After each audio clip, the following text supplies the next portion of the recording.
Seigneur Jésus, tu es Dieu depuis l'éternité. Tu as revêtu la nature humaine pour sauver l'humanité.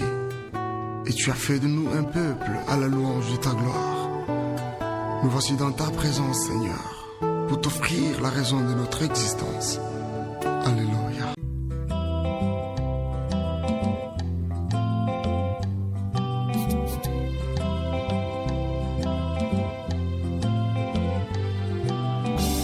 Amour véritable, amour parfait, tu es éternel, amour parfait.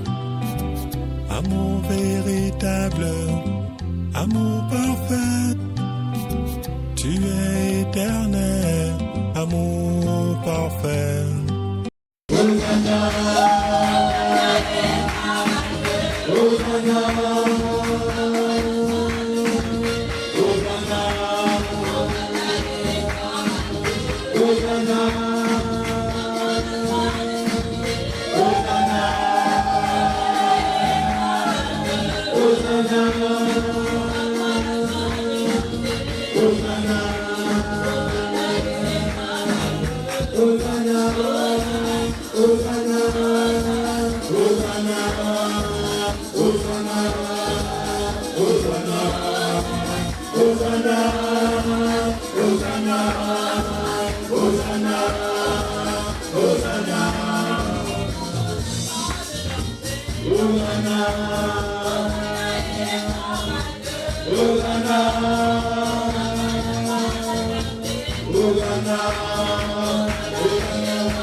Amen.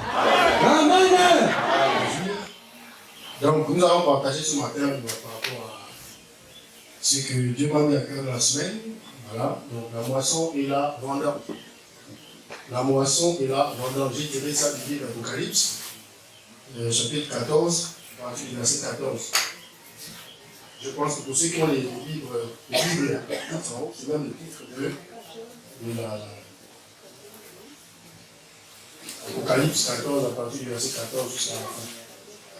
On va commencer par lire d'abord. Alors, bonjour aussi à ceux qui nous regardent depuis notre page Facebook, donc nos frères et ceux qui sont à l'étranger. Salutations spéciales à ceux qui sont pour la première fois ici. C'est un plaisir de vous recevoir. Nous espérons que par la grâce de Dieu, lui-même ouvrira vos cœurs et puis il vous donnera de comprendre toutes les choses qui seront dites ici. Donc, Apocalypse 14, à partir du verset 14 jusqu'à la fin. Quelqu'un petit. Apocalypse 14, dans verset 14. Je regardais, et voici, il y avait une nuée blanche. Il y avait une nuée blanche. Oui. Et sur la nuée était assis quelqu'un qui ressemblait à un fils d'homme. Sur la nuée était assis quelqu'un. Donc, nuée, quelqu'un assis sur cette nuée, ressemblant à un fils d'homme. Oui. Ayant sur sa tête une couronne d'or, et dans sa main une faucille tranchante. Dans sa main, il a une faucille tranchante. Alors, la faucille était utilisée normalement pour l'agriculture, normalement. Voilà, donc, on parle de la moisson, de la vendange. En quelque sorte, ici, il ne s'agit pas, on ne va pas faire, c'est pas un partage sur l'agriculture. C'est vrai que les moissons et vendanges, on parle là, c'est la culture de la terre. Mais en réalité, Dieu peut nous faire comprendre à travers ces choses des choses plus profondes que celles-ci. Donc lui, il avait une faucille à la main, oui, tranchante, oui, verset 15. Et un autre ange sortit du temple. Donc, il y avait le monsieur qui était sur la nuée, qui ressemble à un fils d'homme. On sait qu'il avait une faucille à la main, bien tranchante. Puis après, sort du temple un ange, oui. Criant d'une voix forte à celui qui était assis sur la nuée. Donc l'ange sort et crie d'une voix forte à celui qui était assis sur la nuée, donc qui avait le visage de fils d'homme. Il lui crie quoi? Lance ta fossile et moissonne, car l'heure de moissonner est venue. Lance la fossile que tu as à la main et moissonne, parce que le temps de moissonner est arrivé. Oui. Car la moisson de la terre est mûre. La moisson de la terre est mûre. Oui. Et celui qui était assis sur la nuée jeta sa fossile sur la terre. Naturellement, parce qu'on lui a dit que le temps de la moisson est arrivé, donc il prend la fossile qu'il avait et il la jette sur la terre. Oui. Et la terre fut moissonnée. La terre fut moissonnée. Ok, poursuivons. Et un autre ange sortit du temple qui est dans le ciel. Un deuxième ange sort encore du temple. Oui. Ayant lui aussi une fossile tranchante. Lui aussi là, une fossile tranchante. Mais on précise qu'il saute à chaque fois du temple. Nous sommes à chaque fois hors du temple. Oui. Et un autre ange qui avait autorité sur le feu sortit de l'autel. Un troisième ange. Mais on dit que lui, il a l'autorité sur le feu. Alors que le premier ange qui sortait du temple, on n'a pas dit ça de lui. Il est juste venu dire à l'homme qui était assis sur la nuée de prendre déjà la fossile et de la jeter sur la terre parce que le temps est arrivé. Mais l'autre ange qui vient maintenant, on dit qu'il avait le pouvoir. Vas-y, il avait. Et un autre ange qui avait autorité sur le feu. Autorité sur le feu. Sorti de l'autel. Sorti de l'autel. Il s'adressa d'une voix forte à celui qui avait la fossile tranchante, disant. Il s'adressa maintenant à celui qui avait la fossile tranchante, disant oui. Lance ta fossile tranchante et vendange les grappes de la vigne de la terre. Lance ta fossile tranchante et vendange. L'autre c'était la moisson est prête, moissonne. Celui qui vient avec l'autorité du feu dit à l'autre ange qui avait aussi la fossile tranchante à la main, lance ta fossile et vendange, lui. Car les raisins de la terre sont mûrs. Les raisins de la terre sont mûrs. Et l'ange jeta sa fossile sur la terre, et il vendangea la vigne de la terre et jeta la vendange dans une grande cuve de la colère de Tu vas Dieu. trop vite, frère. Tu nous envoies, il va plus douce. On veut comprendre étape par étape. Et l'ange jeta sa fossile sur la terre, Oui. et il vendangea la vigne de la terre. Il vendangea la vigne de la terre. Oui. Et jeta la vendange dans la grande cuve de la colère de Dieu. Alors, il jette la vendange dans la grande cuve de la colère de Dieu. Oui. Et la cuve fut foulée hors de la ville. La cuve fut foulée, donc la cuve de la vengeance de Dieu fut foulée hors de la ville. Oui. Et du sang sortit de la cuve Du sang sorti de la cuve. jusqu'aux morts de chevaux Jusqu'aux morts des chevaux, oui. sur une étendue de 1600 stades. Le sang sorti de la cuve jusqu'aux morts. Un cheval, c'est grand comme ça. Un cheval, j'ai quand même vu, j'ai vu les chevaux là, c'est grand comme ça. Le mort se trouve ici. Le mort, celui qu'on met pour pouvoir commander le cheval, il se trouve là. Mais lui, peut-être son corps, donc le tronc est peut-être là, mais la tête elle est plus haute. Hein. Donc le sang va jusqu'au mort, donc en me dépassant la taille comme ça. Donc le sang arrivait jusque là, et on précise. Donc, le sang sorti de la cuve jusqu'au mort des chevaux sur une étendue de 1600 stades. 1600 stades fait plus de 300 km. Donc ce sang, déjà qui est très haut comme ça, s'étendue sur 1600 stades, plus de 300 km. C'est bon, c'est terminé. Alors, ici, il peut dire non, c'est pas bon pour toi, je ne veux pas. Amen. Amen. C'est ça la vérité. Parce que c'est lui qui est Dieu. Moi, je ne sais pas parce que je prie qu'il doit forcément, non. C'est moi qui dois me soumettre à ce que lui décide. Amen. Donc, on va aller comprendre ici. Alors, clairement, quand on parle de moisson et de vendange, Jésus a bel et bien parlé de ça depuis. Jésus a toujours parlé de moisson. Il a même dit à ses serviteurs que, attention, ce n'est pas encore l'heure de moissonner. Amen. Donc ici, dans cette parabole, Christ essaye de nous faire comprendre qu'en réalité, voici le temps qui arrive où je mettrai de côté les uns et les autres. Amen. Allons-y lire Matthieu chapitre 3. Matthieu chapitre 3. Tu restes sur Apocalypse, ça c'est notre texte de base, on va toujours revenir là-dessus. Quelqu'un peut prendre Matthieu chapitre 3, le verset 12, surtout qui nous intéresse. Verset 12. Matthieu chapitre 3. Matthieu chapitre 3 au verset 12. Il a son vanne à la main. Il nettoiera son air. Et il amassera son blé dans le grenier. Oui. Mais il bouillera la paille dans un feu qui ne s'éteint point. Remonte au verset 10 pour qu'on comprenne bien.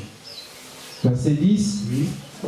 Déjà la cognée est mise à la racine des arbres. Déjà la cognée est mise à la racine des arbres. C'est-à-dire, il est prêt. Voici l'arbre, la cognée est déjà là. Proche. Tout arbre donc qui ne produit pas de bons fruits sera coupé et jeté au feu. Tout arbre donc qui ne produit pas de bons fruits sera coupé et jeté au feu. Tout arbre qui ne produit pas de bons fruits. Or, dans notre parabole, l'un c'était la moisson, l'autre c'était la vendange, je parle des raisins. Donc, qui détermine si le fruit est bon ou s'il est mauvais? C'est Dieu. C'est lui qui détermine si le fruit est bon ou s'il est mauvais. C'est pas quelqu'un de vas-y. Alors, Jean-Baptiste dit au verset 11. Moi, je vous baptise d'eau pour vous amener à la repentance. Oui. Mais celui qui vient après moi est plus puissant que moi. Celui qui vient après moi est plus puissant que moi. Et je ne suis pas digne de porter ses souliers. Oui. Lui, il vous baptisera du Saint-Esprit et de feu. Il vous baptisera du Saint-Esprit et de feu. Il faut dissocier les deux. Saint-Esprit d'une part et feu de l'autre. Parce que lorsqu'on a lu la parabole, si on doit bien comprendre que lorsqu'on a lu, le feu n'a pas intervenu dans les deux cas. Le premier, on n'a pas parlé de feu. Relis Apocalypse 14. Tu prends du verset 14 au 15, ou au 16. Verset 14. Oui. Je regardais, Oui. et voici, il y avait une nuée blanche. Une nuée blanche. Sur la nuée était assis quelqu'un qui ressemblait à un fils d'homme. Il ressemblait à un fils d'homme sur la nuée, oui. Ayant sur sa tête une couronne d'or, Oui. et dans sa main une faucille tranchante. Oui. Et un autre ange sortit du temple, criant d'une voix forte Oui. à celui qui était assis sur la nuée, lance ta faucille et moissonne. Lance ta faucille et moissonne. Car l'heure de moissonner est venue. Car l'heure de moissonner est venue, oui. Car la moisson de la terre est mûre. La moisson de la terre est mûre. C'est tout.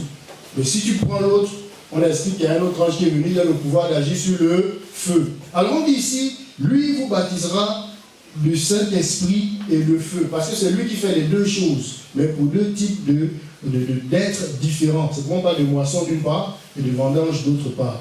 Le Saint-Esprit, c'est pour la moisson, le feu, c'est pour la vendange. C'est pas, Christ ne va pas baptiser tout le monde, c'est-à-dire une même personne, le Saint-Esprit et le feu. Arrêtons de croire à ces bêtises. Si tu as reçu le Saint-Esprit, il faut aussi demander le baptême de feu. C'est n'importe quoi. Ce n'est pas vrai. Parce que quand on regarde une autre parabole, le feu est destiné à une autre catégorie de plantes. Et ici, les plantes, ce sont des personnes. La moisson, c'est une catégorie de personnes. La vendange, une catégorie d'autres personnes. C'est eux-là. Ce sont eux qui sont destinés à recevoir le feu. Donc, lui, il vous baptisera de Saint-Esprit d'une part et de feu d'autre part. Parce que le feu, est-ce qu'on joue avec? On ne joue pas avec le feu. Qui joue avec le feu se brûle. Obligatoire. Le feu n'est pas gentil. Non, il n'est pas gentil. Hein. Il est avec l'homme depuis des milliers d'années. Il n'a jamais été gentil. Tu mets ton doigt au feu, même l'allumette. Une fois la flamme a disparu, si tu touches là, quand c'est incandescent, ça brûle. Sérieusement. Le feu n'est pas l'ami de quelqu'un. Le feu, c'est la condamnation. C'est pourquoi Christ ne peut nous baptiser de son esprit, donc qui est la gloire, mais aussi nous baptiser de la condamnation. C'est impossible. Donc, le Saint-Esprit pour une catégorie de personnes, le feu pour une autre. Mais déjà, dans Matthieu qu'on lit, la parole nous fait déjà comprendre ce qui va arriver. En nous disant qu'il vous baptisera de Saint-Esprit et de feu. Verset 12. Vas-y, verset 12, c'est qui avait? Vas-y. Reste avec l'Apocalypse. Verset 12. Oui. Il a son van à la main. Celui qui baptisera le Saint-Esprit et le feu là. On dit il a son van à la main. Ah, alors que lorsqu'on a lu, on dit bien il y avait une faucille tranchante à la main, n'est-ce pas? Il a son van à la main, oui. Il nettoiera son air. Il nettoiera son air. Et il amassera son blé dans le grenier. Il amassera son blé dans le grenier. La moisson est prête, moissonne là, et la moisson de la terre fut moissonnée. Son blé dans le grenier, oui. Il brûlera la paille dans un feu qui ne s'éteint point. L'explication même de il baptisera du Saint-Esprit et du feu est dans le verset 12. Un côté dans son grenier et le reste il va mettre au feu. Donc ici, Jean-Baptiste expliquait déjà ce qui allait se passer, ce qui allait arriver par l'intermédiaire de Christ. J'aimerais qu'on revienne un peu pour comprendre celui qui était sur la nuée. Daniel chapitre 7, verset 13. Daniel 7, 13. Daniel chapitre 7, verset 13. Celui qui était sur la nuée et qui ressemblait à un fils d'homme. Daniel 7 au verset 13. Depuis Daniel, oui, vas-y. Je regardais pendant mes visions nocturnes. Pendant mes visions nocturnes. Et voici, sur les nuées des cieux arriva quelqu'un de semblable à un fils de l'homme. Toujours sur les nuées, ressemblant à un fils de l'homme. Toujours. Il s'avança vers l'ancien des jours. Oui. Et on le fit approcher de lui. Et on le fit approcher de lui. Il est toujours sur la nuée, ressemble à un fils d'homme. On dit même qu'il s'avance de l'ancien des jours. L'ancien des jours, c'est l'Éternel, c'est Dieu. Donc on a l'impression ici qu'il y a quelqu'un qui est le fils de l'homme, mais qui s'approche d'un autre être qui est Dieu. D'accord, c'est pas grave. Nous, ce qui nous intéresse, c'est de savoir qui est-il. Actes chapitre 1, verset 9 et le verset 11. La nuée et le fils de l'homme. Actes chapitre 1, verset 9. Actes chapitre 1 au verset 9. Après avoir dit cela, il fut élevé pendant qu'il le regardait. Jésus, après avoir parlé dernièrement à ses apôtres, on dit, dès qu'il a terminé de parler, Jésus-Christ fut élevé, lui. Pendant qu'il le regardait, oui. Et une nuée le déroba à leurs yeux. La nuée intervient encore. Donc Jésus-Christ s'en va, mais la nuée intervient. Donc, nous on comprend aisément que lorsqu'on parle de nuée, celui qui ressemble à un fils d'homme, c'est bien Christ, c'est bien Jésus. Prends le verset 11. Verset 11. Et dire. Donc les anges sont descendus pour parler aux apôtres. Non, mais pourquoi vous restez là à être étonnés? Vas-y. Homme galiléen, oui. Pourquoi vous arrêtez-vous à regarder au ciel? Oui. Ce Jésus, qui a été enlevé au ciel du milieu de vous, dans la nuée, viendra de la même manière que vous l'avez vu. Donc il viendra de la même manière, donc dérobé par la nuée. Donc lorsqu'il reviendra, c'est toujours à travers une nuée. Il a dit ce Jésus. Donc nous on comprend aisément que lorsqu'on parle de nuée, voilà celui qui ressemble à un fils d'homme, c'est bien Jésus-Christ. Amen. Donc là, je pense qu'on a levé l'équivoque par rapport à tout ça. Alors, Jésus-Christ alors est celui qui a la faucille tranchante pour pouvoir moissonner. Prends Marc chapitre 4, c'est le verset 29 qui nous intéresse. Marc chapitre 4. Marc chapitre 4 au verset 29. Et dès que le fruit est mûr, on y met la faucille, car la moisson est là. Regarde verset 26, on va mieux comprendre. Verset 26. Oui. Il dit encore. Oui. Il en est du royaume de Dieu, oui, comme quand un homme jette de la semence en terre. Donc, dans l'Apocalypse, on nous parle de moisson et de vendange. C'est parce que Christ a toujours comparé le royaume des cieux à cela. Comme si on faisait de l'agriculture, comme si on cultivait quelque chose. Oui. Donc il dit encore, il en est du royaume de Dieu comme quand un homme jette de la semence en terre. Oui. Qu'il dorme ou qu'il veille, oui, nuit et jour, la semence germe et croît sans qu'il sache comment. Oui. La terre produit d'elle-même. D'abord l'herbe, puis l'épi, puis le grain, tout formé dans l'épi. Oui. Verset 29. Oui. Et dès que le fruit est mûr. Dès que le fruit est mûr. On a dit ici, le fruit, ce n'est pas les mangues, ce n'est pas les bananes. Ici, on parle de parabole. le fruit c'est une catégorie de personnes. On dit lorsque le fruit est mûr, c'est-à-dire le fruit doit mûrir. Et c'est là où on pourra maintenant venir pour le moissonner. C'est que le passage dit, vas-y. Et dès que le fruit est mûr, on y met la fossile, car la moisson est là. La moisson est là. Christ avait déjà parlé de ces choses. C'est pourquoi dans l'Apocalypse, on revient là-dessus pour nous faire comprendre la portée de ce qu'il avait parlé bien avant. Parce qu'en réalité, toutes les Écritures ne parlent que d'un seul homme. Amen. Amen. Il n'est question que d'un seul homme, Jésus-Christ. C'est lui qui est le Dieu véritable et la vie éternelle. Frère, pourquoi tu dis ça? On va le voir. On va le voir ici. Bon, ce qui nous intéresse, c'est que la terre produit d'elle-même d'abord l'herbe, l'épi, puis le grain, tout formé dans l'épi. Et dès que le fruit est mûr, on y met la fossile car la moisson est là. Tant que le fruit n'est pas mûr, pas de moisson. C'est très important pour nous. Si le fruit, dès que le fruit est mûr, on y met la fossile et on moissonne. Si le fruit n'est pas mûr, pas de moisson, c'est impossible. Ça ne peut pas arriver. C'est pourquoi, quand l'ange sort, il dit c'est bon, jette déjà la fossile sur la terre, parce que le temps de la moisson est arrivé.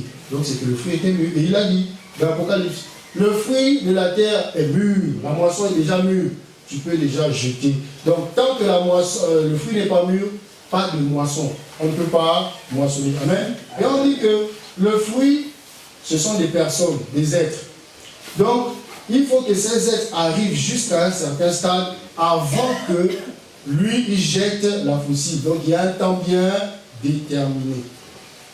Et ici, on va comprendre en quelque sorte de quoi il s'agit. Allons prendre Matthieu chapitre 13. Matthieu chapitre 13. Matthieu chapitre 13.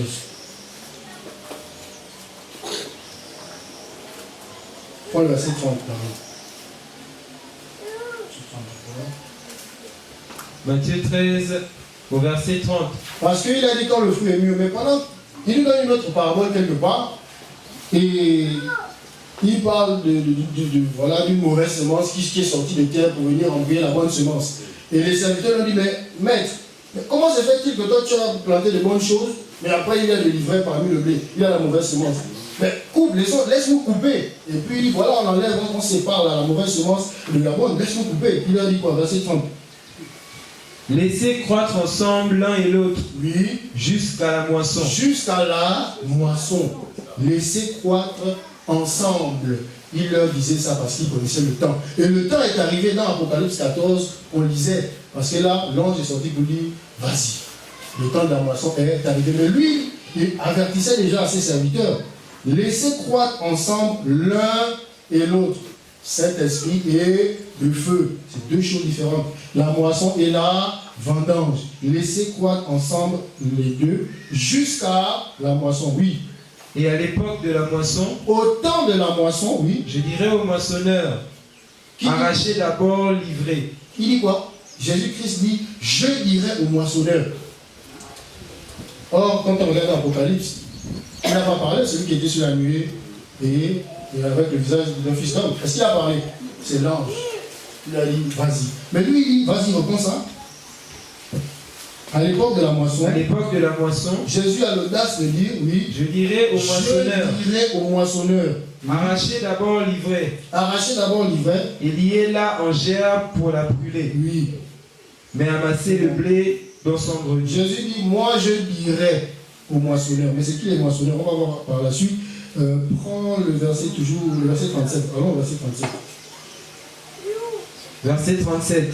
Il explique maintenant la parabole, lui. Il répondit, celui qui sème la bonne semence, c'est le Fils de l'homme. Celui qui sème la bonne semence, c'est le Fils de l'homme. Le champ, c'est le monde. Le champ, c'est le monde. Donc sur ce champ, il a la moisson et la vendange. Dans un champ, on a tout ça. Moisson, vendange, oui. Le champ, c'est le monde, oui. La bonne semence. La bonne semence. Ce sont les fils du royaume. Ce sont les fils du royaume. Donc, la moisson, donc on n'a même pas fait moisson de feu là. Il n'y avait pas l'ange qui avait pouvoir sur le feu, il n'était même pas, oui. L'ivraie, ce sont les fils du malin. Ce sont les fils du malin. L'ennemi qu'il a semé, c'est le diable. Oui. La moisson, Oui. c'est la fin du monde. Le temps de la moisson. La moisson, c'est le temps où on moissonne. Donc, le temps où on moissonne s'appelle la moisson. Et ce qu'on moissonne s'appelle aussi la moisson. Donc, faisons un peu la nuance avec les deux. On va dire moisson, moisson. Mais le temps où on moissonne s'appelle la moisson. Ce qu'on moissonne aussi s'appelle la moisson. Donc, il dit jusqu'au temps de la moisson. Oui, vas-y. Les moissonneurs, ce sont les anges. Les moissonneurs, c'est qui? Les anges. Si tu reviens, il a dit, je dirai aux moissonneurs. C'est ce qu'il a dit, non? Verset plus haut. À 30. Verset 30. Oui. Laissez croître ensemble. Laissez croître ensemble l'un et l'autre Oui. jusqu'à la moisson. Oui. Et à l'époque de la moisson, je dirais aux moissonneurs, arrachez d'abord l'ivraie Oui. et liez-la en gerbe pour la brûler, mais amassez le blé dans mon grenier. Je dirai au moissonneur. Verset 39, il dit quoi?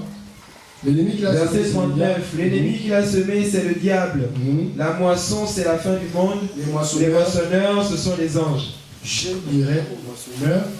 Et il dit, les moissonneurs, ce sont les anges. Or, dans Apocalypse 14, le Fils de l'homme ne parle pas. Hein. Mais c'est l'ange qui sort du temple. N'est-ce pas? Vas-y, alors lis. Apocalypse 14, verset 14 à 16. Excuse-moi, mon frère, c'est ce que tu vas lire aujourd'hui. Tu vas beaucoup lire ça. Je regardais, Oui. et voici, il y avait une nuée blanche, Une nuée blanche. et sur la nuée était assis quelqu'un qui ressemblait à un fils d'homme, Oui. ayant sur sa tête une couronne d'or, et dans sa main une faucille tranchante. Oui. Et un autre ange sorti du temple, Un autre ange sorti du temple. criant de voix forte à celui qui était assis sur la nuée, Mais ici, c'est l'ange qui vient dire à Jésus de faire. On a l'impression que c'est l'ange qui lui donne un ordre. Parce qu'il dit, criant, vas-y, c'est le temps. Mais lui, il dit, je dirai au moissonneur. Après, lui dit, le moissonneur, ce sont les anges.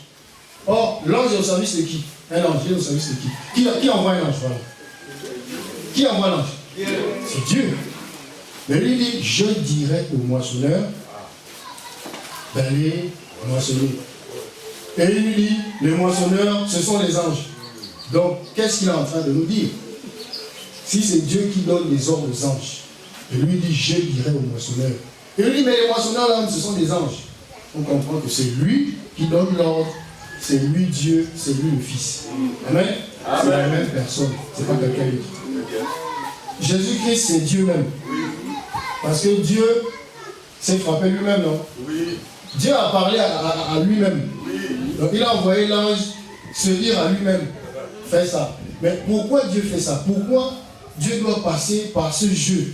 On va comprendre. Lisons Matthieu 16, 27. Pourquoi Dieu fait ça? Matthieu chapitre 16, verset 27. Matthieu 16, 27.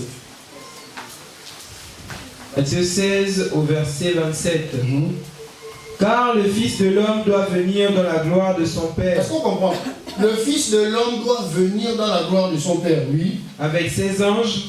Est-ce qu'on comprend? C'est ça le schéma. Le Fils de l'homme doit venir dans la gloire de son Père avec ses anges. Et alors il rendra à chacun selon ses œuvres. C'est ça, il rendra la moisson selon ses œuvres et à la vendange selon ses œuvres. Comprenons mieux, Jean chapitre 5, verset 22. Pourquoi Dieu envoie Dieu en tant que Fils pour cette mission? Jean chapitre 5, j'ai dit verset 22. Jean 5 au verset 22. Oui, suivons bien. Le Père ne juge personne. Est-ce qu'on comprend? Le Père ne juge personne. Or, on dit que le Fils de l'homme doit venir rendre à chacun selon ses œuvres. Lorsqu'on rend à chacun selon ses œuvres, c'est un jugement. On est au tribunal. Mais on dit quoi? Le Père, vas-y. Le Père ne juge personne. Le Père ne juge personne, oui. Mais il a remis tout jugement au Fils. Il a remis tout jugement au Fils. Amen. C'est pourquoi lorsqu'il va falloir, lorsqu'on va arriver au tribunal pour le jugement, c'est le Père qui va intervenir. S'il a remis tout jugement au Fils, il doit laisser le Fils prendre plein pouvoir de son jugement. Amen. C'est pourquoi dans l'Apocalypse, l'ange sort parler à celui qui a le visage d'un fils d'homme qui est sur la nuée. Sinon Dieu se contredit. Il a donné tout pouvoir au Fils de jugement. Donc, quand il s'agit du jugement, pour rendre à chacun selon ses œuvres, il laisse le Fils apparaître. Amen. Donc, c'est Dieu lui-même qui donne tout pouvoir à Dieu. Dieu, c'est son propre Fils. Amen. C'est peut-être un peu tordu, mais les choses sont faites ainsi. Voilà. Il y en a qui doivent être embrouillés par ça. Oui, c'est fait comme ça. Lui, il a dit malheur à celui pour qui je serai une occasion de chute. Oui. Ça là. Beaucoup ne vont pas comprendre ça. Pourquoi? Est-ce que c'est parce que nous sommes très intelligents? Non. Hein? Non. Matthieu chapitre 13, allons-y vite. Matthieu chapitre 13. Je pense que c'est verset 13. Est-ce que nous sommes trop intelligents? Donc on comprend ça parce qu'on est trop... Déjà, le monde dit que nous sommes stupides. Hein? Comment tu as ce genre de tu racontes Dieu va parler à Dieu, et tout ça. Matthieu chapitre 13, je pense à verset 13. Verset 13. C'est pourquoi je leur parle en parabole. Je parle aux autres en parabole. Parce qu'en voyant, ils ne voient point. Oui. Et qu'en entendant, qu'ils n'entendent ni ne comprennent. Jésus qui est amour a fait ça. Ben, Jésus qui est amour. Il dit je leur parle en parabole expressément pour qu'ils voient. En regardant, ils ne voient pas. En écoutant, ils n'entendent pas. Poursuis. Oui. Verset 14. Oui. Et pour eux, oui, s'accomplit cette prophétie d'Ésaïe. Parce que c'était écrit. C'est pourquoi je fais ça, oui. Vous entendrez de vos oreilles. Oui. Et vous ne comprendrez point. Vous regarderez de vos yeux. Oui. Et vous ne verrez point. Oui. Car le cœur de ce peuple est devenu insensible. Donc, Christ a donné un cœur insensible à ce peuple, afin que lorsqu'il parle de ces mystères-là, le peuple ne comprend rien qu'en entendant. Lorsqu'ils ont vu les miracles que Jésus a fait, non? Ils ont cru? Non. Parce qu'il y a une catégorie de personnes qui doivent faire partie de la vendange. Le feu doit s'abattre. La cuve de la colère de Dieu doit descendre. Les gens doivent être là-bas. Les gens, comment les gens vont être là-bas? C'est parce que cette parole va s'accomplir. Ils regarderont, ne verront point, écouteront, mais n'entendront point. Oui, vas-y. Ils ont endurci leurs oreilles et ils ont fermé leurs yeux. Oui. De peur qu'ils ne voient de leurs yeux, qu'ils n'entendent de leurs oreilles, qu'ils ne comprennent de leur cœur, qu'ils ne se convertissent. Verset 16, verset 16. Verset 16. Mais heureux sont vos yeux. Heureux sont vos yeux. Oui. Parce qu'ils voient. Et vos oreilles, parce qu'elles entendent. Verset 17. Verset 17. Oui. Je vous le dis en vérité, beaucoup de prophètes et de justes ont désiré voir ce que vous voyez. Beaucoup de prophètes et de justes ont désiré voir ce que vous voyez. Le Fils à travers les saintes écritures. Le voir face à face. Comprendre malgré les paraboles qu'il prend, malgré les jeux qu'il fait, malgré le fait qu'il embrouille certains, vous avez compris ces choses. C'est pourquoi vous êtes heureux. Parce qu'il y a des prophètes, il y a d'autres hommes, des héros de la foi qui ont désiré comprendre ces choses et les voir. Oui. Voir ce que vous voyez. Et ne l'ont pas vu. Oui. Entendre ce que vous entendez et ne l'ont pas entendu. Donc il s'agit ici de la catégorie qui en regardant voit et en entendant comprennent. Donc c'est ce que nous sommes. C'est le privilège que nous avons eu. Nous ne sommes pas les plus intelligents de la terre. Hein. On n'a pas fait l'école théologique. Dieu a donné la pensée à un homme. Crée l'école théologique pour embourber tous ceux qui vont là. Parce qu'au final, il doit y avoir l'avantage de la cuve. Dieu doit être en colère contre quelqu'un, contre eux. Donc c'est pourquoi ces choses s'accomplissent. Donc ici, le Fils c'est Dieu, le Père c'est Dieu. C'est clair. Il a dit, les moissonneurs ce sont les anges, je dirai aux moissonneurs. Maintenant, pourquoi ça se passe comme ça, on a compris, parce que le Père a donné tout jugement au Fils. Il a dit, c'est à toi que je remets tout. Donc lorsqu'il va falloir séparer l'ivraie du blé, la moisson de l'abondance, c'est le Fils qui paraît.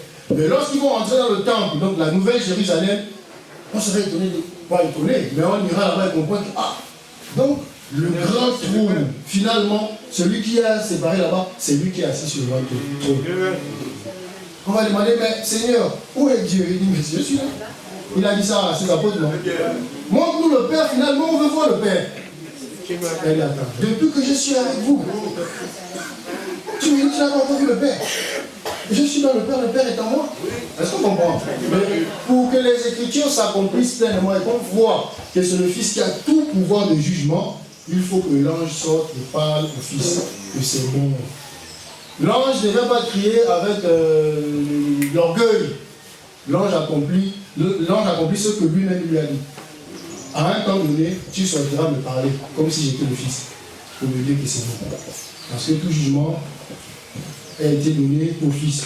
Donc, retournons à Matthieu 13, on est au verset 39. Matthieu, oui, 39, c'est ça. Verset 39. L'ennemi qu'il a semé, c'est le diable. La moisson, c'est la fin du monde. Les moissonneurs, ce sont les anges. On a dit jusqu'à 43, vas-y. Or, comme on arrache l'ivraie et qu'on le jette au feu. Est-ce que vous comprenez? Comme on arrache l'ivraie et qu'on la jette au feu, c'est pourquoi l'autre ange qui revient, on dit qu'il a le pouvoir d'agir sur le feu. C'est pourquoi il vient. Oui. Il en sera de même à la fin du monde. Donc, dans cette parabole, nous sommes à la fin du monde. Le livre d'Apocalypse est en train de définir ou alors de montrer l'accomplissement de tout ce que Jésus prenait comme parabole. Comme question avec le jour de la fin, comment ça va se passer. Le livre d'Apocalypse vient nous donner une idée claire. Pas très claire parce que c'est toujours une parabole. Mais nous, en revenant sur tout ce que le Fils a dit et en analysant par la grâce de Dieu, on comprend qu'en réalité les choses sont assez claires. Mais attends, quelqu'un va venir s'asseoir et dire la moisson et la vendange. Est-ce que, comme me demandait si je suis un professeur de géographie ou bien d'agriculture, la parole de Dieu, mais toi tu vas écrire la moisson et la vendange. Normalement, humainement, on va se poser des questions. Il faudrait peut-être que ce soit écrit grande conférence, délivre-moi du mal, ou bien briser les chaînes de la malédiction. Comment briser les chaînes de la malédiction? Il dit oui. Ou alors, comment agir pour que le ciel réagisse? Parce qu'ils disent action sur la terre, réaction dans le ciel. Mais si tu agis, si tu donnes 10 000, Dieu au moins ça peut te rembourser, donc il peut te donner un poulet, tu reçois 300 000, tu vois. Si tu donnes 500, oh, toi aussi. Dieu aussi va faire un peu. Tu vas aller marcher, tu vas ramasser 5 000. Mais si tu donnes par exemple 300 000, Dieu va dire, il a beaucoup de nom, le gars là il donne beaucoup, il va peut-être te permettre d'avoir, je sais pas, 3 à 4 millions. En fait, c'est la crypto-monnaie, Dieu c'est la crypto-monnaie pour eux. Tu investis et puis tu reçois avec un groupe de tubes. Oui, c'est bon pour Dieu. Mais s'ils font ça, c'est pourquoi la cuve est là. La cuve de la colère de Dieu est là pour attraper tous ces hommes-là. Ils maltraitent des personnes, eux-mêmes ne connaissent pas la voix de Dieu, mais ils empêchent aussi aux autres de la connaître bien entre eux. C'est pourquoi la cuve, vous avez le sang jusqu'à là où il est, non? Ah, c'est la colère de Dieu qui est là. Alors, mais pourquoi la colère de Dieu s'abat sur eux? Parce qu'ils n'ont jamais voulu accepter que Jésus est le Christ et qu'aucun homme ne peut être sauvé si ce n'est pas Jésus-Christ. Amen. Amen. Ils n'ont jamais fait l'œuvre de Dieu. Ils n'ont jamais fait l'œuvre de Dieu. L'œuvre de Dieu, ce n'est pas remplir les stades. C'est pas ça. Hein? L'œuvre de Dieu, ce n'est pas remplir les stades. Mais le football remplit les stades. Ou bien. Voilà. L'œuvre de Dieu, ce n'est pas chanter les chansons dites chrétiennes dans tous les pays. Oh non, moi je suis un grand chanteur de l'Éternel parce que j'ai rempli tel salle, tel salle. C'est pas ça l'œuvre de Dieu. Hein. Nous sommes désolés. C'est pas ça l'œuvre de Dieu. L'œuvre de Dieu, ce n'est pas prendre ton argent, aller donner des trucs de vivre à l'orphelinat. C'est pas ça l'œuvre de Dieu. Hein. Ce n'est pas ça. Celui qui ne fait pas ça, mais qui fait autre chose, qui est la véritable œuvre de Dieu, lui, il est reconnu comme Amen. Amen. Non, c'est pas ça. L'œuvre de Dieu, détrompez-vous. On a dit quoi? Beaucoup viendront, non? Ils diront quoi? Seigneur, j'ai chassé les démons en ton nom, j'ai fait ceci en ton nom, j'ai fait ça par ton nom. Il dira quoi? Quittez là, je ne vous connais pas. Une iniquité. Donc, attends, quelqu'un a pris tout son argent pendant qu'il était en vie, bon, pas tout. La communauté donnait peut-être 50 millions, lui prend 1 million pour aller donner à l'orphelinat, faire des films. Et on dit qu'à la fin, quand Christ va le voir, il dit, tu as commis une iniquité.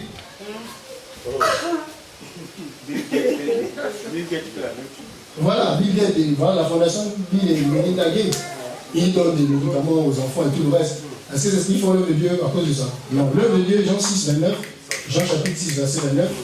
29. Oui. Jésus leur répondit. C'est qui t'a répondu? Jésus. Lui-même, lui. L'œuvre de Dieu, lui, c'est que vous croyez en celui qui l'a envoyé. C'est ça l'œuvre de Dieu.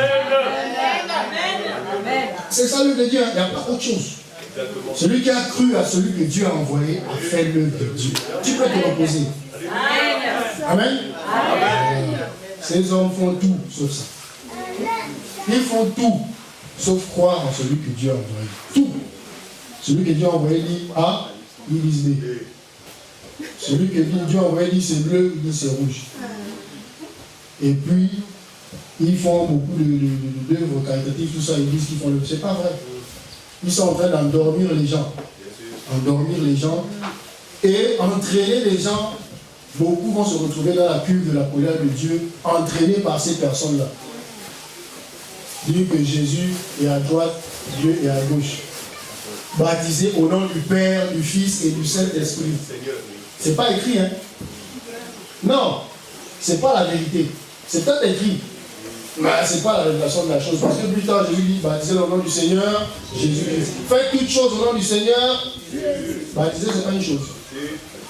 Le nom du Père, du Fils et du Saint-Esprit, c'était parce qu'on était à l'époque. Tout était encore voilé. C'est pourquoi on a dit, beaucoup de prophètes ont désiré voir ce que vous voyez. Parce que les prophètes, c'était encore, tout était éparpillé. On disait Père, Fils, Saint-Esprit. Ils n'ont pas compris ça. Mais vous avez eu la compréhension qu'au final, le Père, le Fils et le Saint-Esprit, c'est Jésus-Christ. Baptisez-les au nom du Seigneur, Jésus-Christ. Faites toutes choses au nom du Seigneur, Jésus. Et ils disent non. Alors on va baptiser au nom du Père, du Fils et du Saint-Esprit. Celui qui a reçu ce baptême, tu meurs, tu vas direct en enfer. C'est-à-dire, tu vas attendre, tu as la salle d'attente pour l'enfer. Tu as été baptisé au nom du Père, du Fils, du Saint-Esprit, tu vois. Quand tu meurs là, tu attends l'enfer. Comme la parabole de l'homme riche et du pauvre. Donc, le Fils enverra ses anges. Oui, vas-y, 22, verset 40, c'est ça 41. Verset 41.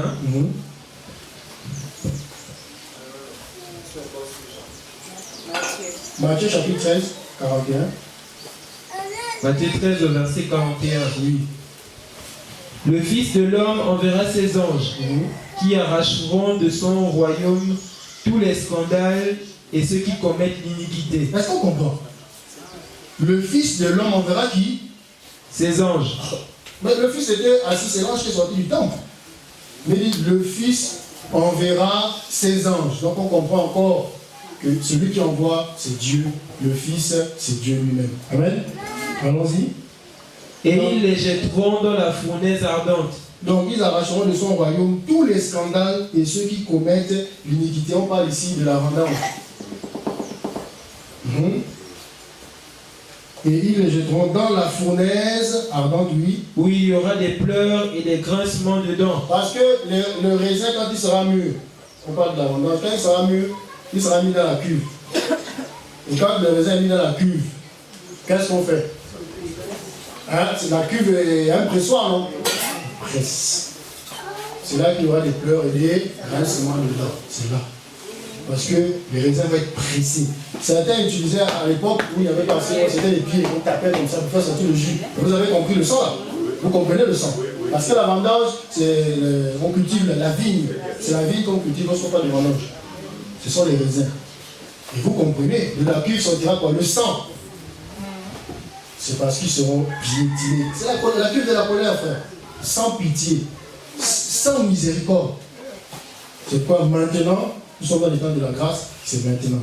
C'est pourquoi il écrit quelque part, craignez donc, tandis que la promesse d'entrer dans son royaume subsiste encore. Parce que autant là, c'est fini, hein. Voilà, c'est fini, hein. On va plus de miséricorde, c'est maintenant. Déjà, quand tu meurs sans avoir fait l'œuvre de Dieu là, c'est fini, hein. Attends, tu es préparé pour la. Bien sûr. Donc, oui, Dieu va revêtir un visage terrible. Rendons grâce à Dieu, hein. Rendons grâce à Dieu, hein. Les gens ne vont pas reconnaître. Sans pitié.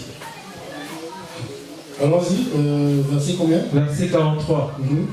Alors les justes resplendiront comme le soleil dans le royaume de leur Père. Amen. Les justes resplendiront, donc sa moisson. Que celui qui a des oreilles pour entendre, entende. Apocalypse ne dit pas ça. Nous sommes en Matthieu, non? Est-ce qu'Apocalypse dit celui qui a des oreilles pour entendre dit quoi? Entendre. Qui a des oreilles pour entendre, on l'a aussi lu. C'est celui à qui Dieu a fait la grâce. Mais il me dit, vous qui avez les oreilles pour entendre, entendez bien ces choses. Gardez-les. Parce qu'elles sont très importantes. Afin que vous réalisiez le privilège que je vous ai fait d'être du côté de la moisson. Alors, on a dit jusqu'à la moisson. Il a dit, la moisson doit être comment? Mûre. Elle doit être quoi? Mûre. Donc d'abord, Elle sort, puis elle grandit, puis elle doit mûrir. C'est pourquoi on dit, il n'y a pas un juste qui va dans l'enfer, qui va rater l'enlèvement. Ça n'existe pas. Mais c'est ça. Tant que vous savez, il faut que tout devienne mûr.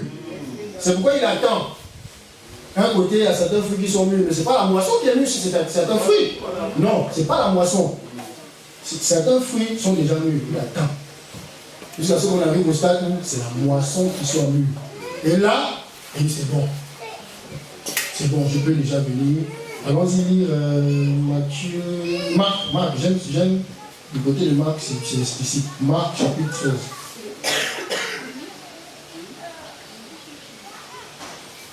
Marc chapitre 13. 19.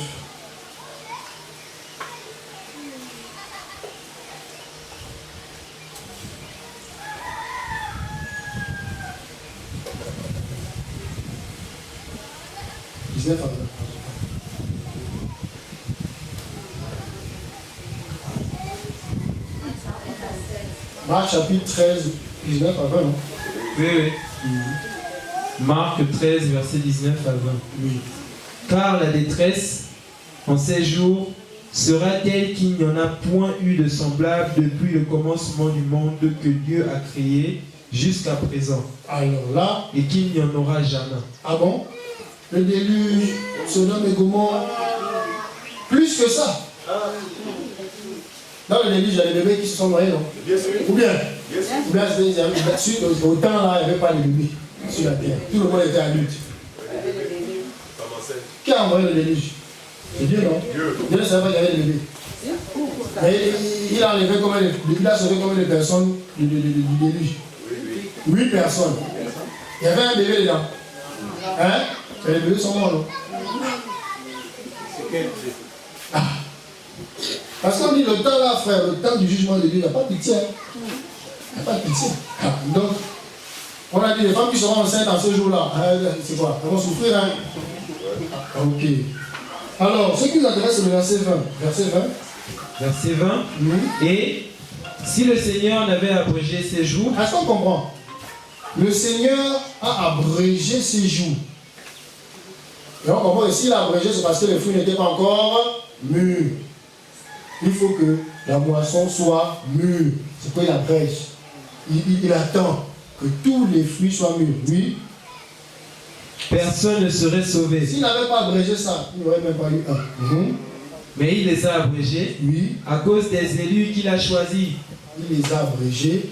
À cause de quoi? Des élus qu'il a choisis. Pourquoi? Tous les élus doivent entrer dans son grenier. Tous les élus. Amen. Il n'y a pas un qui va dire qui va rater le ciel. Ça n'existe pas. Sinon Dieu n'est pas Dieu. Personne ne va rater le ciel. C'est pas possible. Tu vas être destiné à ça. Voilà. C'est pourquoi il attend que tous les fruits soient quoi? Mûrs. Il abrège même. Hein. Il dit non. Abrégeons le temps de la moisson. Parce que j'ai choisi mon frère Edri, il n'est pas encore entré, j'attends. J'ai choisi tel, il n'est pas encore là, j'attends. Donc les fruits ne sont pas encore mûrs. Il n'a pas encore cru au véritable. Il n'a pas encore cru à l'évangile. C'est jusqu'à ce que le dernier, le jour-là, lui-même, il ne sait pas s'il se baladait, et puis quelqu'un s'est arrêté à commencer à prêcher. Il a cru. C'est bon, le dernier est rentré. Là, il peut arriver. Amen. C'est pourquoi il attend que la moisson soit mûre. Donc, ces histoires de oui, mon frère, comme tu allais hier en boîte de nuit, tu as perdu le salut, c'est n'importe quoi. Ce n'est pas vrai. Ce n'est pas écrit ici.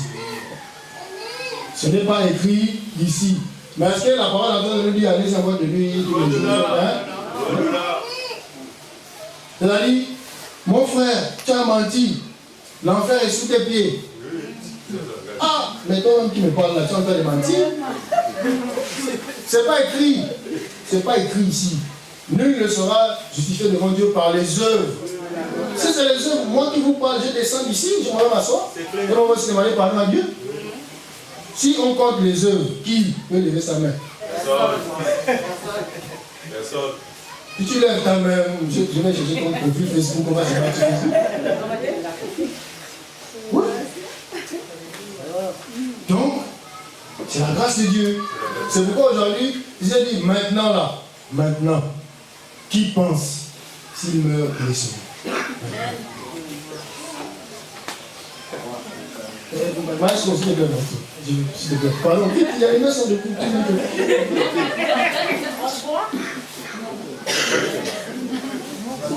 Hein? C'est la question. Voilà, donc merci beaucoup. Et si je demande pourquoi, vous allez mettre qui devant? Lorsque vous dites je suis sauvé, vous mettez qui devant? Vous-même? Le prophète, je ne sais pas, dans tout fini. Isaac Marcelo Tunazi. Vous allez mettre devant. C'est qui est devant? C'est Christ. C'est Christ, c'est à cause de lui que nous devons la main vous dire oui. Moi je suis sauvé. C'est à cause de lui. Donc, ce n'est pas nous. Tout ce que nous faisons, ce n'est pas nous. On peut lever la main avec orgueil, mais quand on va te demander, ah mes frères, tu as dit que tu es sauvé, pourquoi tu as dit tu as été sauvé? Sinon tu es un hypocrite, si tu dis que non, pour moi, j'avais payé le prix en 2022, j'étais allé sur la montagne, j'avais fait ça, tu es un hypocrite. Et tu vas subir ça. Tu vas subir ça. Donc, les choses sont claires. Personne ne va rater l'enlèvement. Même sur le lit d'hôpital, on va venir, on va te dire 2-3 paroles. Tu vas sentir quelque chose se passer en toi. Et tu vas dire non, ça c'est une parole qui me touche au fond de moi. Amen. C'est lui qui touche, il n'y a pas de mécanisme. Il n'y a pas de mécanisme, mon frère, vraiment, ferme les yeux, je vais te faire accepter Jésus. Ce n'est pas écrit. Ce n'est pas écrit. On dit cela ne vient pas de vous, c'est quoi? C'est le don de Dieu. Ce n'est point par les œuvres. Mais quand il dit ferme les yeux, je vais te faire accepter Jésus. Qui fait? C'est pas une œuvre. C'est Dieu. C'est moi qui te fais accepter. Répète après moi. Seigneur Jésus, Seigneur Jésus. Je t'accepte aujourd'hui, comme Seigneur et Sauveur. Personnel. Il faut dire personnel. Est-ce que tu ne dis pas personnel? Seigneur, pardon. Seigneur et Sauveur, personnel. C'est pas écrit. Personne n'a. On n'a pas. C'est pas dans les Saintes Écritures, c'est pas. Il n'y a pas. Hein. Mais c'est ce qui est populaire. On s'étonne. Et pour nous, ça justifie la parole qui dit la porte, la vérité, elle est quoi? Mais le chemin qui mène à la perdition, comment? Combien passe là-bas? C'est pourquoi c'est ce qui est populaire. C'est ce qui est populaire. C'est-à-dire, ils ont presque le même langage tous. Mais comment ils appellent mes amis là? Et moi, les Jéhovah, pentecôtistes, évangélistes, éveillés, nous on souffre, on nous met au camp des églises. Christ ne connaît pas ça. Nous sommes l'église du Seigneur fin. Je viendrai chercher mon église. Est-ce qu'elle a dit mon église catholique et machin? Non. On s'étonne. Tout ça là justifie le fait de la cuve, de la colère de Dieu. Ils doivent s'y retrouver. Parce qu'ils changent l'évangile. Ils veulent renverser. Ce n'est pas changeable, mais ils essaient de renverser l'évangile. Et là, humainement, on va dire, ils privent certains d'entre eux, mais ce n'est pas vrai. On ne peut pas priver, personne ne peut priver celui qui est élu à rentrer dans la verge. Donc, avec ce c'est impossible. Parce que c'est quelque chose qui a été préétabli. Nous, ce n'est pas maintenant qu'on vient changer les choses, non. Pas maintenant. Voilà. Le cœur de Dieu n'a pas de gomme. Dieu ne se trompe pas comme nous. Dieu ne se trompe pas. Un Dieu qui se trompe ne mérite pas d'être adoré. Voilà. Donc, la moisson est mûre. Donc, tous ceux qui sont destinés à entrer vont entrer dans la bergerie. Donc, ça, c'est le côté où on parle de la moisson. On a compris qu'en réalité, la moisson, ce sont les élus. Mais c'est Christ lui-même qui se charge de moissonner. C'est pourquoi il a dit à ses serviteurs, attendez, le temps de la moisson n'est pas encore arrivé. Attendez. Lorsque le temps arrivera, vous allez pouvoir moissonner. Et c'est lui-même qui se charge de ça. Il moissonne. Et on a compris que c'est Christ, Dieu, qui s'envoie pour un service bien et établi. Amen. Maintenant, on va prendre toujours Apocalypse 14, prenons l'autre partie. Apocalypse 14, à partir du verset 16. Vas-y, s'il te plaît, Richie. Ou alors quelqu'un qui... Apocalypse 14, à partir du verset 16. Et celui qui était assis sur la nuée jeta sa fossile sur la terre. Oui. Et la terre fut moissonnée. Oui, c'est le verset 17 maintenant, oui. Et un autre ange sortit du temple qui est dans le ciel, Oui. ayant lui aussi une faucille tranchante. On a l'impression que c'est l'ange qui fait ça. Mais on a compris, c'est pas l'ange. Allons-y. Et un autre ange qui avait autorité sur le feu. Est-ce que vous comprenez? On comprend tout de suite pourquoi l'autre ange qui a autorité sur le feu vient intervenir. Et on a compris que le feu, on joue avec. C'est la condamnation, le feu. C'est la condamnation. Donc, ici, la vendange est le côté où c'est tous ceux qui seront condamnés à cause du fait qu'ils n'ont pas cru au Fils de l'homme. C'est pas le mensonge, hein. C'est pas le mensonge, le vol. Ici, nous sommes là, il y en a, on fait ça. On ment. C'est vrai que on ment, parce que ça doit être c'est la chair, on ment. Non, pas volontairement. Hein. Non, pas être un menteur. Mais malgré nous, il y a des moments où tu dis je suis à tel endroit, tu n'es pas là. C'est mentir. C'est mentir? Non, il faudrait qu'on soit honnête. La fois, tu n'es pas là. Riti me ment souvent. Ah non, mais on fait comment Riti, tu es où? Non, ne t'inquiète pas, je suis là. Je suis là à côté. Voilà, il n'est pas là. On comprend, c'est comme ça. Nous ne sommes pas Dieu. Parfois, tu promets même d'arriver à telle heure, tu n'arrives pas à 7 heures. Malgré toi. Mais est-ce que tu n'as pas menti? Tu as dit, je serai là à 16h30. Voilà, tu es à 18h. Non, tu vas t'excuser.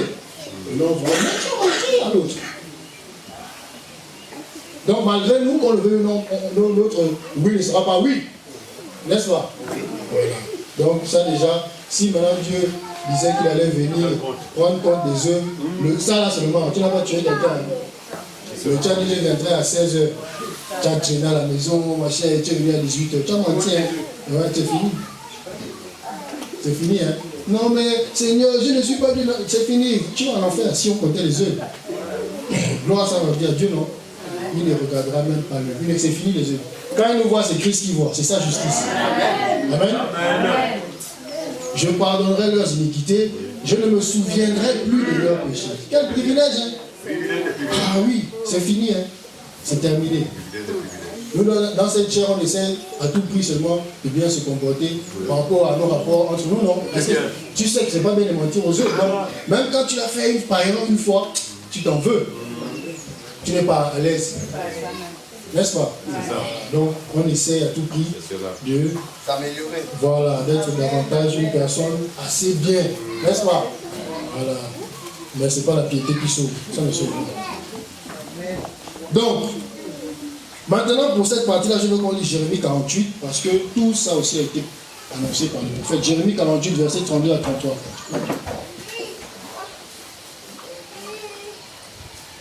Jérémie 48, 32 à 33. Jérémie 48, verset 32 à 33. Vigne de Sibma, oui, je pleure sur toi plus que sur Jazer. Vous voyez ici, on est à plusieurs milliers d'années avant qu'on arrive à ce qui est dit dans l'Apocalypse. Mais il dit vigne, parce qu'on parle de vendange, c'est la vigne. Ah, vous avez des années avant. Hein. Il dit vigne de Sibma, oui, je pleure sur toi. Oui. Vas-y, mon frère. Tes rameaux allaient au-delà de la mer. Oui. Ils s'étendaient jusqu'à la mer de Jazer. Le dévastateur s'est jeté sur ta récolte, oui, et sur ta vendange. La joie et l'allégresse ont disparu des campagnes et du pays de Moab. Oui. J'ai fait tarir le vin dans les cuves. J'ai fait tarir le vin dans les cuves. On ne foule plus gaiement, oui, au pressoir. Oui. Il y a des cris de guerre. Dieu fait tarir le vin dans les cuves.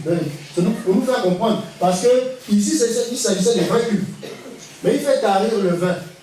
Parce qu'il sait qu'il y a quelque chose qui va remplacer. Un autre liquide.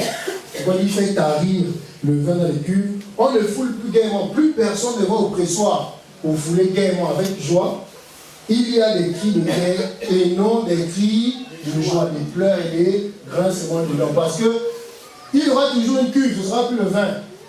Mais c'est vous-même qui allez être les uns qui vont être pressés dans la cuve. Et le liquide qui va être remplacé, c'est le sang. Le sang a vraiment une hauteur qu'on ne peut imaginer. Et sur plus de 300 km, c'est ça la grande ligne du Carmel. C'est ça. C'est la grande nuit du carnage, c'est ça. C'est pas que vous partez piétiner les rires. Les démons sont en train de danser avec vous. Parce qu'ils savent que ça ne fera rien du tout. Ils sont en train de vous entraîner, vous, à la vraie nuit du carnage, qui est celle-ci, le jour de la vendange. C'est là-bas même. Le sang jusqu'à où? Regardez, et sur 300 km. C'est là-bas même qu'il y aura le carnage. Donc, vas-y, il y aura des cris de guerre et non des cris de joie. Donc, on a compris qu'en fait, depuis longtemps, ces choses étaient déjà préétablies. Parce que Dieu, comme on a dit, qu'on n'a pas de gomme, non. Il écrit une fois et ça sort, c'est fini. Il attend seulement l'accomplissement du chemin. C'est tout. C'est pourquoi il a écrit ça depuis, et voilà, nous, on est en train d'arriver jusqu'à l'accomplissement de ces choses. Alors, lisons un peu Deutéronome 32, verset 32. Deutéronome 32. Deutéronome 32, verset 32. Mais leur vigne est du plan de Sodome. Est-ce qu'on comprend? La vigne des méchants est du plan de Sodome. Et du terroir de Gomorre. Et du terroir de Gomorre. Leurs raisins sont des raisins empoisonnés. Dieu estime que leurs raisins sont des raisins comment? Empoisonnés. Oui. Leurs grappes sont amères. Leurs grappes sont amères. Elles sont mûres, hein, parce qu'on a dit qu'il faut qu'elles mûrissent. Mais elles sont empoisonnées, elles sont comment? Amères. Donc Dieu a jugé lui-même que leurs vendanges, leurs raisins, leurs grappes sont comment? Amères. C'est lui qui a décidé comme ça. Il ne prend pas plaisir à ses raisins, à ses fruits. Donc, qu'est-ce qu'il fait? Il va presser dans la cuve. C'est le sang qui va en découler. Et on parle de Sodome et de Gomorre. Les villes qui ont été quoi? Détruites à cause de tout ce qui s'y faisait. Ça, c'est pas pour aujourd'hui. C'est compliqué. Donc, allons-y à Matthieu 24. Pendant qu'on va chercher Matthieu 24, reviens un peu sur l'Apocalypse. Quelqu'un est sur l'Apocalypse. Il lit 18 en descendant. Il lit d'abord l'Apocalypse 14, 18. On va revenir sur Matthieu. 18, oui. 14, 18. 14, 18. Et un autre ange qui avait autorité sur le feu sortit de l'autel et s'adressa d'une voix forte à celui qui avait la faucille tranchante, disant lance ta faucille tranchante et vendange les grappes de vigne de la terre. Les grappes de la vigne d'où? De la terre, oui. Car les raisins de la terre sont mûrs. Les raisins de la terre sont mûrs. C'est tout, vas-y. Verset 19. Et l'ange jeta sa faucille sur la terre, et il vendangea la vigne de la terre, et jeta la vendange dans une grande cuve de la colère de Dieu. Est-ce qu'on voit? Les grappes étaient mûres, mais comme elles sont amères, que Dieu ne prend pas plaisir à celles-ci, il jette dans la cuve de la colère et de la vengeance de Dieu, n'est-ce pas? Le problème, est-ce que ce sont les grappes? Elles étaient mûres, mais Dieu a jugé qu'elles sont amères. Amen. Il marchait un jour, il avait faim. Il a vu un figuier. Et ce jour-là, le figuier n'avait pas de fruits. Mais vous avez des questions. Le figuier n'a pas de fruits à ce moment-là. Mais je ne sais pas, on n'a pas dit que ce n'était pas encore la saison, ni que c'était la saison. Mais tant que lui, il arrive, il doit trouver du fruit. Au moment où il arrive, il doit trouver du fruit. Du fruit digne de la repentance. C'est moi quand tu regardes le figuier, moi j'ai faim. Toi, tu n'as pas de fruit, je te maudis. Voilà. Amen. C'est ça. Hein. Et là, nous avons l'image de Christ qui arrive. Et qui le trouve. Il trouve des fruits, mais quoi? Pas de bons fruits. Amen. Parce qu'il a dit, on connaît un arbre par quoi? Ces fruits. Et il a dit de porter des fruits dignes de quoi? De la repentance. Les fruits des raisins n'étaient pas dignes de la repentance. Ils ont tourné le dos à la voix de Dieu. Ils n'ont jamais reconnu que Jésus est le Christ. Ils n'ont jamais cru à son évangile. C'est pourquoi les fruits ne sont pas bons. Pourquoi? Parce que l'arbre d'abord n'est pas bon. Amen. C'est ainsi qu'il dit, ok, comme c'est comme ça, allons-y. Vous voyez que c'est sans pitié, non? Moi, j'avais pitié du figuier là, quand je disais, le figuier n'a pas de fruits. C'est pas la saison, par exemple, des mangues. Moi, je vais me plaindre à un manguier parce que c'est pas la saison des mangues. Moi, je vais dire, oh, le manguier, c'est pas la saison des mangues. Mais comment tu n'as pas de fruits? Il va dire, c'est pas ma saison. Je donne du fruit en ma saison. Est-ce que vous comprenez? Vous savez que Christ a été sans pitié, sans miséricorde. Je suis arrivé, tu n'as pas de fruit, je te maudis. Plus personne ne va m'entendre. Il a séché comme ça. Est-ce qu'on comprend? c'est parce qu'il nous fait comprendre qu'au temps où il arrive, ceux-là qui n'auront pas de fruits, ni pour de bons fruits, c'est fini pour moi. L'essentiel, c'est que moi j'arrive, tu dois savoir que j'arrive. Et que quand j'arrive, je dois trouver ce que je dois trouver. Les bons fruits. Parce que lui, qu'est-ce qu'il cherchait là? Il est le rémunérateur de celui qui quoi? Il cherchait dans quoi? La foi. Il cherchait la foi. Voilà, pardon. Merci. Le consommateur de la foi. Il est venu au temps où il doit passer. Il n'a pas trouvé la foi. Il a maudit. Amen. Voilà. Donc, qu'est-ce qui nous sauvera en ce jour? C'est notre foi. Que nous avons travaillé. Nous avons amélioré. Que qui nous a donné? Lorsqu'il nous dit, avant le jour, tu attrapes déjà ça. Parce qu'un jour je vais passer, le jour où je passe sur le monde. Ça, c'est pas l'amour. Mais oui, c'est pas ça. J'ai ma tante qui est maîtresse. Son fils a fait le secret, ça ne passe pas. Elle allait chercher le carreau. Parce qu'elle aime son fils. Elle est cherchée le carreau. Elle est venue, tiens, elle a travaillé le jour du 7. Ils se sont levés à 6 heures, ils ont travaillé ça. J'étais là. Travaille ça seulement. Lui, il disait, oh, mais maman, il travaille ça. Parce qu'elle ne voulait pas lui dire que c'est ce qui va venir. Mais elle lui a montré le corriger et elle essaie de retravailler. Elle dit, travaille seulement ça. Devant la voiture, tu vas savoir. N'est-ce pas? Dieu nous a dit, on va attraper ça. Donc, ce petit trésor que je donne, la cache ça dans ta poche. Et un temps où je vais passer, les autres n'auront pas. Quand tu fais sortir, tu dis, c'est ça, c'est bon. Et je vais te faire rentrer. Amen. Amen. Mais pour revenir à mon histoire, malheureusement, mon petit frère a été encore ça.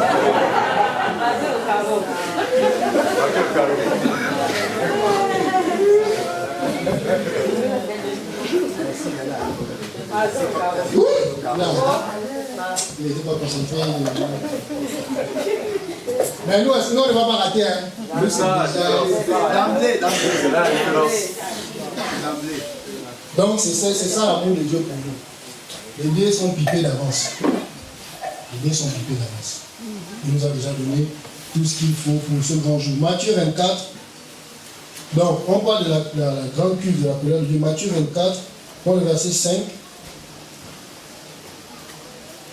Matthieu 24 au verset 5. Car plusieurs viendront sous mon nom. Est-ce que vous comprenez? Ils vont venir sur le net. On a vu, non? Jésus va rouler. Il vient dire la bénédiction de vous tous sur moi. Non, mais ils sont en train de s'amuser avec le nom de Dieu comme ça. Toi, moins 1. Toi, moins 1.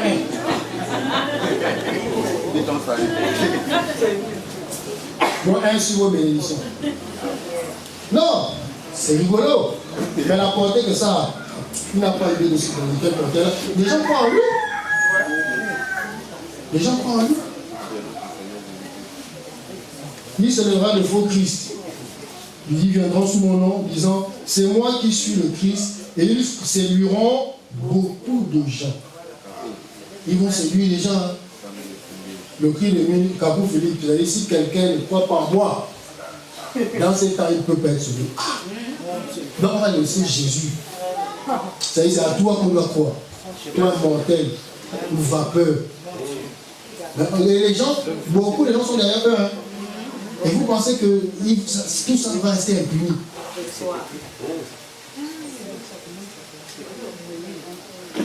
Nous aussi, on a notre Jésus aussi.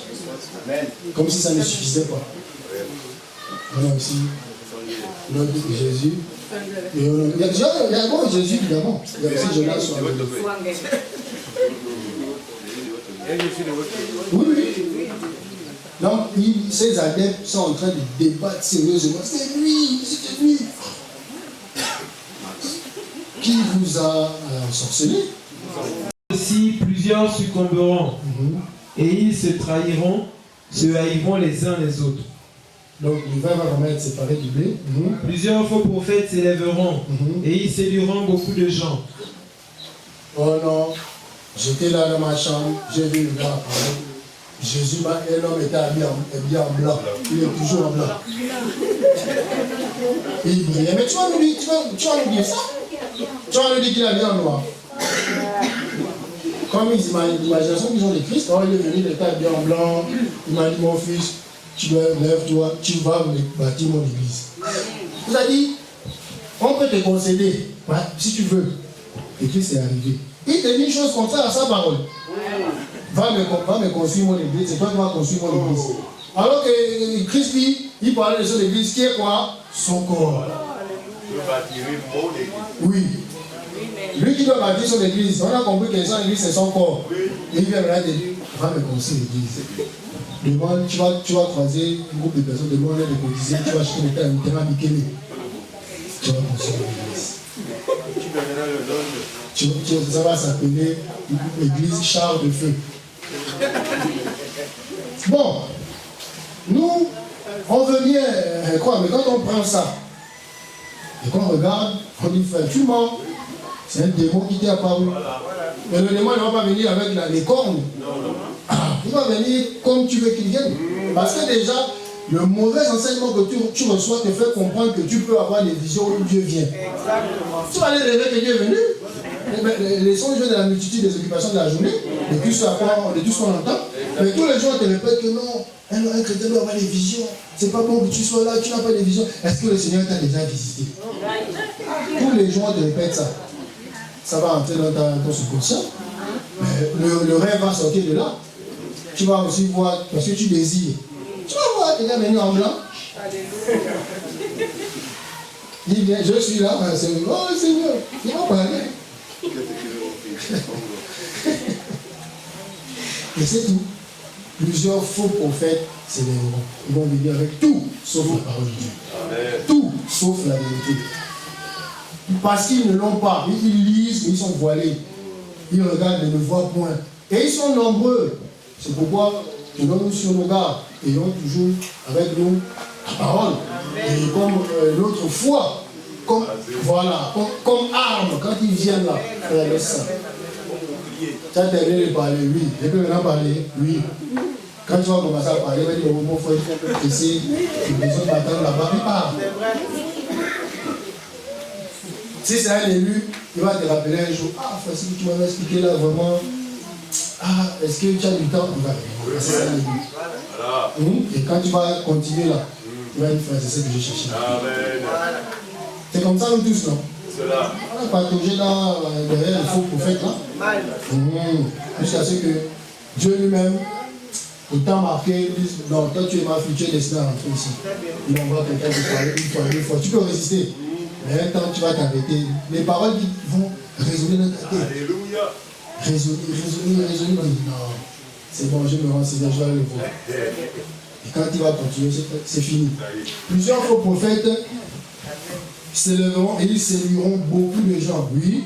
Et parce que l'iniquité se sera accrue, oui, la charité du plus grand nombre se refroidira. L'amour se refroidira parce que l'iniquité doit s'accroître. On dit que les gens étaient comment? Mûrs.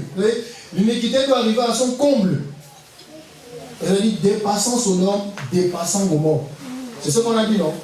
Voilà. Ce qui arrivera du temps de Noé, arrivera de même. Et peut-être pire. Peut-être pire. C'est pourquoi la colère qui va s'abattre, s'abattra de telle sorte qu'on n'a jamais vu ça sur la terre. Parce que vous allez même faire pire que Sodome et Gomorrhe. Oui. Oui, vas-y. Verset 13. Mais celui qui persévérera jusqu'à la fin sera sauvé. Oui, verset 21. Verset 21. Car alors, oui, la détresse sera si grande qu'il n'y en a point eu de pareil depuis le commencement du monde jusqu'à présent, et qu'il n'y en aura jamais. Est-ce que vous comprenez pourquoi la colère de Dieu va s'abattre de cette manière? Ils vont amener les choses à un niveau terrible, où on va prendre des femmes pour dire que tu es la guérison, tu vas te laver tout nu dans la salle devant moi. Ou bien je prends l'eau de mon bain, tu bois ça, tu seras guéri. Je trempe le pied, ou je crache sur toi. Oui, il y a des trucs. Oui. Et ça va aller vraiment loin, à un niveau. Non, à chaque fois on va mettre des mains sur la tête. Mon Dieu. On va être fatigué d'écrire. Je lis un peu le verset 21. Car alors la détresse sera si grande qu'il n'y en a point eu de pareil depuis le commencement du monde jusqu'à présent, et qu'il n'y en aura jamais. Verset 22. qui revient à ce qu'on disait déjà, les 100 verset 22, vas-y. Et si ces jours n'étaient abrégés, personne ne serait sauvé. Exactement. Mais à cause des élus, ces jours seront abrégés. À cause des élus, ces jours seront abrégés. Verset 24. Car il s'élèvera de faux Christ et de faux prophètes. Oui. Ils feront de grands prodiges et des miracles. De grands quoi? De grands prodiges. Non, ils feront des prodiges. Hein? Ils feront des prodiges. Grands prodiges, c'est pourquoi si tes yeux sont sur les miracles, tu vas être détruit. Hein? Tu es garé, si tes yeux sont sur les miracles, tu es garé, frère. Parce que les faux prophètes feront des grands prodiges et des grands miracles. Vous allez même voir quelqu'un le pied coupé, il fait pousser ça. Il pousse. Si c'est les prodiges et les miracles qui t'intéressent, tu vas être garé. Au point de séduire, s'il était possible, même les élus. Parce qu'on voit à quel point la chose est grave. Parce qu'un élu ne sera jamais séduit. Mais elle sera tellement grande au point de séduire s'il était possible. C'est-à-dire, parfois toi tu vas être là, tu vas regarder, c'est ta foi qui va t'attraper.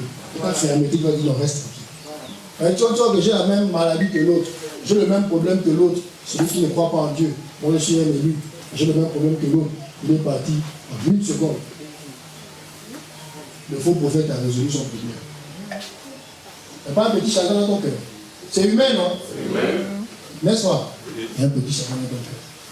Tu peux me dire, ah Seigneur, pourquoi? Moi je suis un élu, lui c'est quelqu'un qui ne te connaît pas. Je suis là, je suis toujours actif, j'essaie toujours d'être à l'œuvre pour toi. Mais lui là-bas, il est dans les ouïa, il fait n'importe quoi, tout ce qu'il fait, il ne glorifie pas ton nom. On a le même problème. Lui, il a trouvé la guérison. Tu peux arriver là. Mais c'est ta foi. Quand tu seras même au bord, tu vas dire non, je ne peux pas. Je ne peux pas renier la foi. Si je fais ça, je renie la foi. Je renie Christ. Et tu vas être apaisé. Lorsqu'un frère va t'exhorter, tu vas venir, tu vas décider de te lever pour venir à une réunion, une parole va sortir, Dieu va t'apaiser le cœur. Ouais, c'est ça. Il n'est pas dit que toutes les prières doivent être exaucées. C'est pas vrai. Non, non. C'est pas possible. Toi, les mots avec la maladie, non? Oui. Tu peux mourir avec la maladie. C'est dur. Je ne dis pas que c'est dur. Mais c'est la vérité aussi. C'est ça. C'est la vérité. Donc, la séduction sera grande. Le monde sera en ébullition, dans la joie. Vraiment, Dieu puissant. Or, qu'est-ce que Dieu ne peut pas pour eux? Une grande cuve dans laquelle il va les écraser. Un grand nombre de leur sang va s'étendre déjà d'une hauteur terrible jusqu'à 300 kilomètres.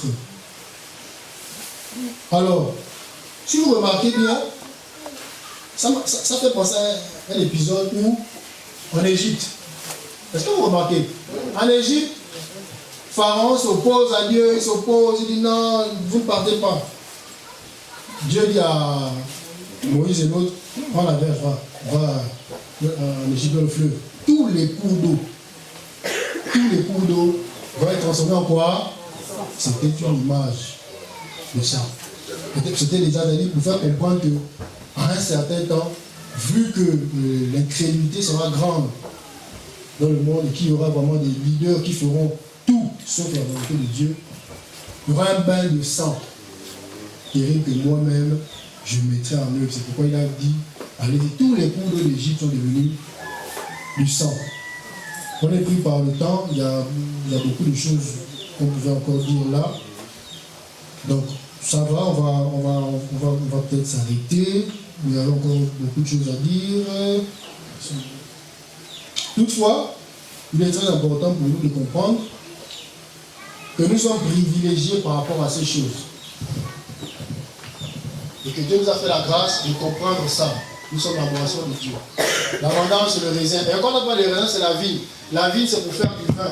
C'est pourquoi l'Écriture nous dit quelque part, on va quand même lire ça rapidement, c'est Apocalypse 19. Apocalypse 19. Donc, la vendange, on parle de la vigne, et la vigne pour faire le vin. Quand on fait la vendange, c'est pour prendre la vigne pour faire du vin. Et ce vin, on nous dit que la dame, la femme qui viendra, va enivrer toute la terre de son vin. C'est ça, c'est de ce qu'il s'agissait. C'est pourquoi Christ prend la vendange pour la lecture. Apocalypse 19, le verset 15. Apocalypse 19 au verset 15. De sa bouche sortait une épée aiguë pour frapper les nations. Il les pètera avec une verge de fer. Et il foulera la cuve du vin de l'ardente colère du Dieu Tout-Puissant. Il foulera, comme on l'a dit. Vas-y, reprends. Je suis en train de chercher. De sa bouche sortait une épée aiguë pour frapper les nations. Il les pètera avec une verge de fer. Et il foulera la cuve du vin de la colère, de l'ardente colère du Dieu Tout-Puissant. Apocalypse 14, à partir du verset 8 jusqu'à 11. 14, 8, 11. Apocalypse 14, du verset 8 à 11. Et en parlant de la vigne pour faire du vin, c'est pourquoi on parle de la vendange qui va être jetée dans la grande cuve. Vas-y. Et un second ange suivit en disant, elle est tombée, Babylone la grande, qui a abreuvé toutes les nations du vin de la fureur de son impudicité. Est-ce qu'on comprend? C'est du vin ici, normalement, de cette vendange. C'est pourquoi quelque part on a lu, on a dit, il n'y aura plus de vin dans vos cuves. Est-ce que vous comprenez? Il va mettre fin au règne de la dame qui vient enivrer toute la terre de son vin. La grande prostituée. Donc, tout ce qu'on parle comme faux prophètes, il va faire comme genre des fausses prophéties, des faux prodiges. Voici le vin dans lequel il va enivrer la terre. C'est pourquoi il avait été dit par les prophètes, notamment Jérémie, qu'en ces temps-là, il va enlever, il n'y aura plus de vin dans leur vigne. Il va remplacer ceci par sa colère. Donc, ce sont eux qui vont être maintenant la vigne qui va être écrasée. Bon, on va s'arrêter, on va prendre seulement 2 Pierre 3, verset 17. Pris par le temps. 2 Pierre 3, 17. On va s'arrêter par là. 2 Pierre 3, verset 17. Vous donc, bien-aimés, là il s'agit de nous, qui êtes avertis. Après avoir compris ces choses, c'est-à-dire que l'Apocalypse fait mention de nous en tant que moisson de Dieu. Oui, tous les cheveux de notre son côté, non? Oui, Dieu nous connaît tous. Hein. Non, lui ne nous voit pas en groupe seulement. Non, il sait. Il sait très bien. Il connaît les noms. Les noms que peut-être nous on ne connaît pas. Ici, on t'appelle Mike, mais là-bas, il va t'appeler, tu vas savoir que c'est toi. Parce que même les cheveux de nos têtes sont comptés. Amen. Donc, ne pensons pas que c'est de façon groupée, de façon individuelle. Dieu sait. Nous faisons partie de sa moisson. Amen. Donc, nous, d'autant plus, nous devons nous approcher à ces choses et garder comme un sceau dans nos cœurs et dans nos têtes. Amen. Vas-y. Mettez-vous sur vos gardes. Mettez-vous sur vos gardes. De peur qu'entraînés par l'égarement des impies. De peur qu'entraînés par l'égarement des impies. Parce qu'on a dit, l'iniquité sera tellement grande, la séduction sera grande, que si elle le pouvait même, elle a entraîné les élus, n'est-ce pas? C'est pourquoi il est dit, reprends ça. Reprends cette partie, s'il te plaît. Vous donc, bien-aimés, qui êtes avertis, mettez-vous sur vos gardes. Mettez-vous sur vos gardes. De peur qu'entraînés par l'égarement des impies, vous ne veniez à déchoir de votre fermeté. De peur qu'entraînés par l'égarement des impies, vous ne venez à déchoir de quoi? De votre fermeté. Tenez-vous sur vos gardes. Comment se tenir sur nos gardes? Être toujours au contact. Toujours en train d'aiguiser son épée. Parce que lorsqu'ils viendront là, on lève l'épée. L'épée c'est quoi? C'est la parole. Le bouclier c'est quoi? C'est notre foi. Donc restons sur notre fermeté. Serons toujours exposés. Parce que leur égarement là, elle va être tellement grand que si nous ne faisons pas preuve de fermeté, on pourrait peut-être, semble-t-il un temps, pencher et nous mêler à l'ivresse du vin de la grande colère de Dieu. Amen. Amen. Dieu bénisse sa parole. Amen.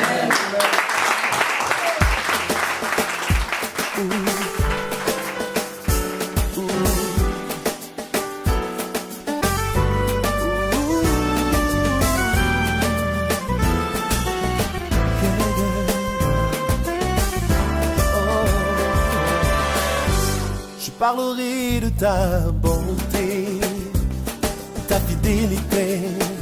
Je dirai tout haut, tout haut, tout haut, ce que tu as fait pour moi. Je proclamerai la gloire de ton nom. Je parlerai de ta bonté, ta fidélité.